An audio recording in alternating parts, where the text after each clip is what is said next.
हरे Krishna dear devotees, आप सभी कैसे हैं। मुझे आशा है कि श्री श्री राधा माधव की कृपा से आप सभी बहुत अच्छे होंगे। और ये वीडियो है होलिका दहन के दूसरे दिन का, पूर्णिमा का, जिस दिन गौर निताई का अभिषेक था। तो हम उसके लिए मंदिर गए थे अभिषेक अटेंड करने के लिए। और 2 दिन के वीडियो क्लिप हैं और आगे मैं बताऊंगी कि 2 दिन के किस लिए मैंने रखे हैं। तो इस दिन यहाँ पर अभिषेक और नाटक भी था, तो वो आप आगे थोड़ा सा देखिए। ठीक है गौरीदास, अब हम चलते हैं। और इस प्रकार श्री गौरीदास पंडित अपना शेष जीवन भगवान श्री चैतन्य महाप्रभु के विग्रह की प्रेममय सेवा में व्यतीत कर देते हैं। श्री गौरीदास पंडित के अनेक शिष्य थे।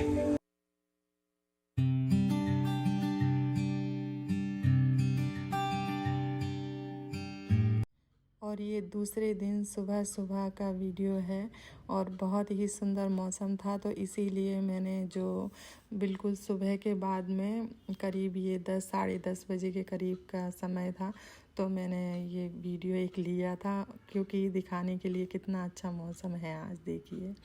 और हमारे सामने की नर्सरी जो है वो थोड़ी सूख गई है क्योंकि अब गर्मियाँ आ चुकी हैं। आज है विशेष दिन, इसीलिए खीर बन रही है घर में और जो है पूरी वगैरह बनेगी क्योंकि हमारे घर में 2 सदस्य आए हैं उनके लिए। और जब भी कोई घर पे आता है तो उनके स्वागत के लिए थोड़ा अच्छा हम भोजन बनाते हैं, भोग बनाते हैं और उसके बाद में फिर जो है उनका स्वागत करते हैं। तो बस उनके लिए ही ये सब चीज़ें बन रही हैं। तो जो है हमेशा मैं जो बनाती हूँ त्योहारों पे वही भोग बन रहा है। तो यहाँ पर गोभी आलू की सब्ज़ी बनेगी और भी कुछ चीज़ें हैं, वो सब भी हम जो है आगे वीडियो में देखेंगे। तो बस गोभी आलू तो मैंने आपको बताया है कई बार किस प्रकार से बनता है, बस वैसे ही हम बना रहे हैं। और ठाकुर जी के भोग में जो है भोग का बहुत ज़्यादा ही महत्व है कि मैंने आपको पहले भी कितनी बार बताया है कि हम भोग क्यों लगा रहे हैं, क्यों हम भोग लगाते हैं और कृष्ण को भोग क्यों अर्पण करना आवश्यक है, ये भी मैंने कई बार आपको बताया है। मैं चाहती हूँ कि हमेशा अपने हर एक वीडियो में इस चीज़ को मैं बताती रहूं क्योंकि बहुत सारे जो नए नए सब्सक्राइबर हैं, नए नए भक्त जुड़ते हैं, वो शायद इस वीडियो से शुरुआत कर रहे हैं तो वो इस वीडियो में सुन सकें। भोग हमें ठाकुर जी का हमेशा लगाना है, उसके बाद ही उसे हमें प्रसाद के रूप में ग्रहण करना है। यहाँ पर कुछ कमेंट्स आते हैं, उन कमेंट्स का भी मैं थोड़ा सा छोटा छोटा जो है वो आंसर देती रहूँगी ताकि आप सभी को उसका उत्तर मिल जाए, क्योंकि लिखने में बहुत समय लग जाता है, इसीलिए मैं बहुत कम लिख कर बताती हूँ। और व्यस्तता इतनी रहती है सेवा वगैरह की वजह से कि मैं नहीं लिख पाती हूँ इतना, इसीलिए वीडियो में जितना हो सकता है उतना मैं आपको बता देती हूँ।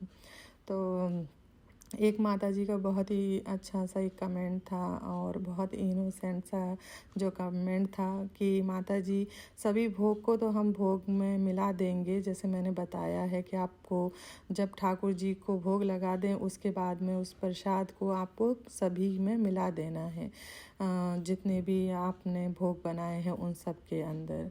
लेकिन उन्होंने कहा कि माता जी हम पूरी पराठे को उसके अंदर कैसे मिलाएं। तो माता जी अगर आप सुन रहे हैं और भी जो नए हैं जो इस चीज़ को जानना चाहते हैं लेकिन पूछ नहीं पा रहे हैं, तो जैसे आपने पूरियाँ सेक के रखी है, उन्हीं पूरियों के अंदर जो पूरी पराठे आपने भोग लगाए हैं उनको उनके अंदर रख दीजिए। अब ये कमेंट अगर आए कि माता जी हम जो है पूरी पराठे हमारे घर में सब जो घर के सदस्य हैं वो गरम गरम खाना पसंद करते हैं। मैं जानती हूँ कई घरों में ऐसा होता है और उस घर के जो व्यक्ति हैं वो बहुत सारे व्यक्ति होते हैं वो गरम गरम खाना पसंद करते हैं, तो भी कोई बात नहीं है। जो सब्जी, जो खीर या जो भी दूसरी चीज़ें हैं वो तो भोग ही हैं, क्योंकि उनमें आपने भोग मिला दिया है, वो प्रसाद ही बन चुका है। सॉरी भोग नहीं, मतलब प्रसाद बन गया है वो। आपने ठाकुर जी को जो भोग लगाया था सब्जी का, मान लीजिए खीर का या अन्य किसी चीज़ का, तो वो आपने मिला दिया तो वो प्रसाद बन चुका है। तो आप उससे ही लगाकर, रोटी अगर खाएंगे तो सब्जी से लगाकर ही खाएंगे, रायते से लगाकर ही खाएंगे, तो वो भोग के साथ ही खा रहे हैं। तो वो जो रोटी आपकी भोग लगी हुई नहीं है वो भी भोग ही बन जाएगी। हाँ, उसे अकेला खाएंगे बिना भोग लगाए हुए तो वो नहीं लेनी चाहिए। फिर आप, जैसे मैंने आपको पहले भी बताया है कि अगर आप चाहें तो इस तरह से भी कर सकते हैं कि एक मटके में आप जब पीने का जल भरते हैं, उस मटके में आप जो ठाकुर जी का भोग लगा हुआ जल होता है उसे उस मटके में डाल दीजिए। तुलसी का पान मत डालिए क्योंकि तुलसी जी का पान खराब हो जाएगा उसके अंदर। तो जो जल है वो डाल दीजिए, तो पूरा दिन आपके बच्चे भोग लगा हुआ, आपके घर के सदस्य पूरा भोग लगा हुआ जो जल है वो प्रसाद के रूप में ग्रहण करते रहेंगे। और इवन आपके घर में आने वाले व्यक्ति भी उस प्रसाद को ग्रहण कर सकते हैं, जिसकी वजह से उनकी बुद्धि और उनकी चेतना भी शुद्ध होगी। तो ये सब छोटी छोटी बातें आप कर सकते हैं ध्यान से कि मुझे इस तरीके से करना चाहिए। तो ये चीज़ें हम ठाकुर जी की जो सेवा है उसमें अपने आप को इस प्रकार से लगा सकते हैं। फिर ठाकुर जी का जो जल होता है भोग का, वो एक गिलास जल को आप संभाल कर भी रख सकते हैं, जैसे फ्रिज में रख दीजिए या ढककर उसे कहीं ऐसी जगह पर रख दीजिए जहाँ पर कोई ख़राब ना करे। तो जब आपके घर पे मान लीजिए कोई इमरजेंसी में कोई मेहमान आ जाए, रात को कोई आ जाए, जैसे टाइम ऐसा होने के बाद में कि आपने ठाकुर जी को विश्राम करवा दिया है और आपके घर में प्रसाद वगैरह था वो भी ख़त्म हो गया है, तो आप उनको आप जो बना कर देंगे तो वो तो प्रसाद नहीं होगा। तो आप जो जल रखा होगा ना आपके पास में, उस जल को आप उसमें मिला सकते हैं तो वो प्रसाद बन जाएगा। तो आप इस प्रकार से, आपको ऐसा भी नहीं लगेगा कि मैंने ठाकुर जी को भोग नहीं लगाया है और मैं इनको खिला रही हूँ। क्योंकि जब हम ये सब चीज़ें करने लग जाते हैं तो हमारे मन में बहुत ग्लानि होती है इस चीज़ की कि ठाकुर जी ने विश्राम कर लिया है और हमारे घर मेहमान आ गए हैं, इनको मुझे भोजन बना के खिलाना है, तो मैं इनको प्रसाद तो खिला नहीं पा रही हूँ।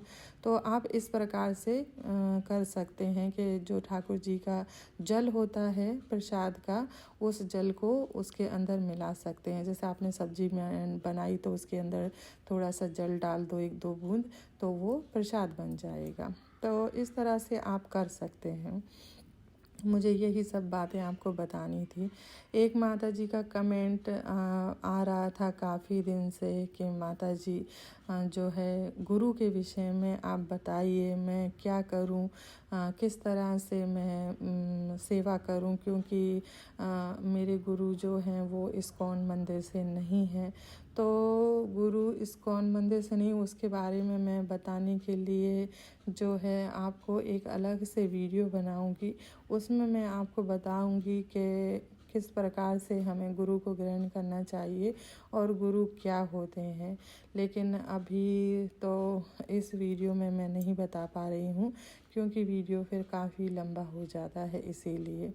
और हो सकता है कि मैं लाइव सेशन रखूं, उसमें बताऊं और उसमें इस प्रश्न का जो है वो उत्तर दे सकती हूं। और लाइव सेशन में कब रखूंगी, जब थोड़े और सब्सक्राइबर हो जाएंगे, क्योंकि मैं चाहती हूं कि ज़्यादा से ज़्यादा जो डिवोटी हैं, जो भक्त हैं, वो सुन सकें और सही चीज़ को, सही ज्ञान को ग्रहण कर सकें। तो इसीलिए मैं कहती हूँ कि ज़्यादा से ज़्यादा शेयर करिए, ज़्यादा से ज़्यादा सब्सक्राइब करिए, ज़्यादा से ज़्यादा आप लोगों को बताइए, तो जिससे और भी लोग जो हैं लाभ उठा सकें इन सब चीज़ों का और वो कृष्ण भक्ति में आगे बढ़ सकें।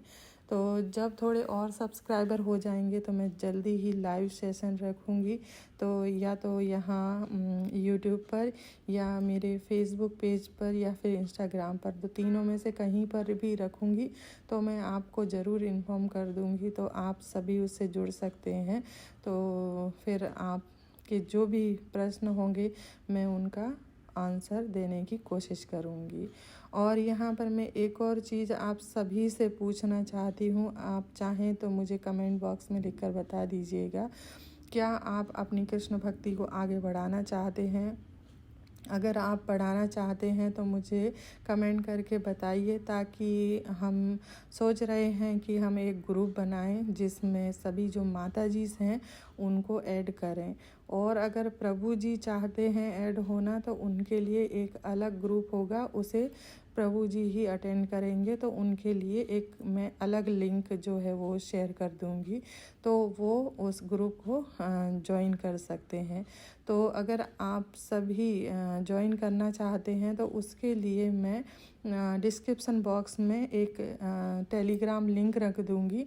उस लिंक को आप क्लिक करेंगे तो आप ग्रुप से जुड़ जाएंगे, और फिर हम जितने ज़्यादा भक्त जुड़ जाएंगे उतनी ही जल्दी हम कोशिश करेंगे कि जो है क्लासेस शुरू कर दी जाएं।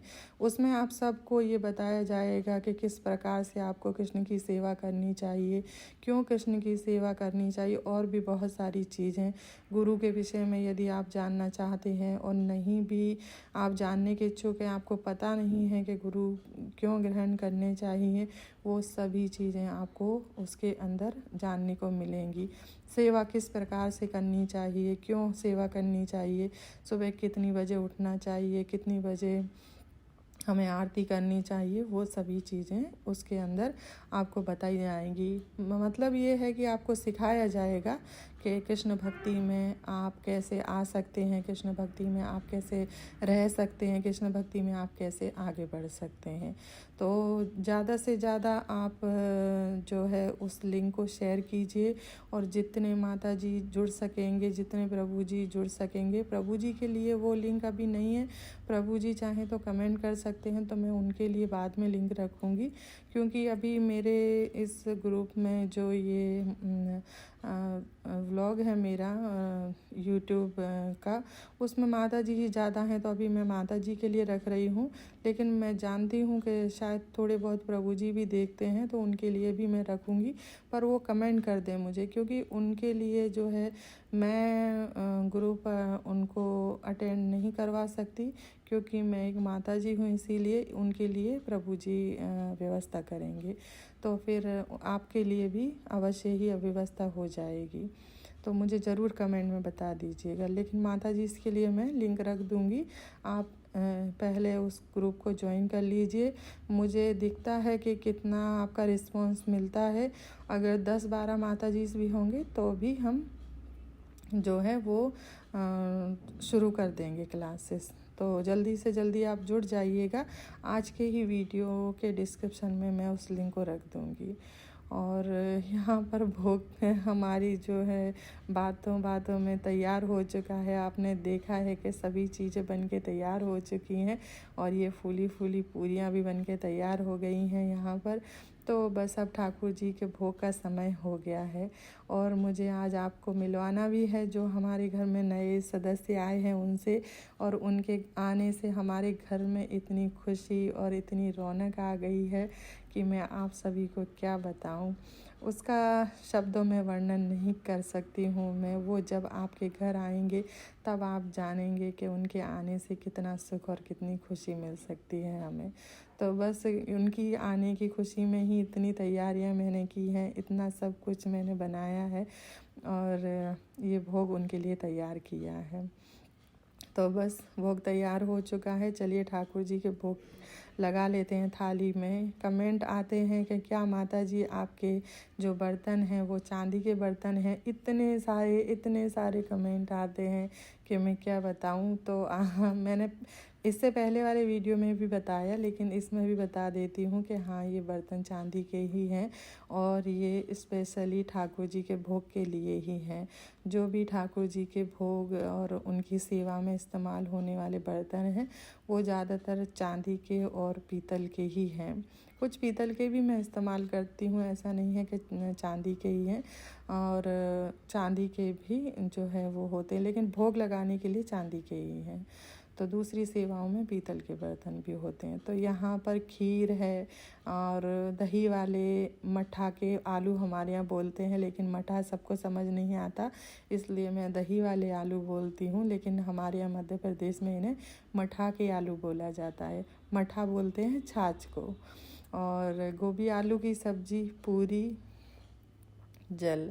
ठाकुर जी के भोग की थाली तैयार हो गई है और बिना तुलसी पत्र के भोग बिल्कुल अधूरा है, तो सभी के अंदर तुलसी पत्र रखेंगे और फिर ठाकुर जी को भोग लगाएंगे। और बस आज का तो वीडियो यहीं तक था। अगर आपको अच्छा लगे तो कृपया चैनल को सब्सक्राइब कीजिएगा, लाइक कीजिएगा, शेयर कीजिएगा, कमेंट कीजिएगा और जितना आप शेयर कर सकें उतना शेयर कीजिएगा।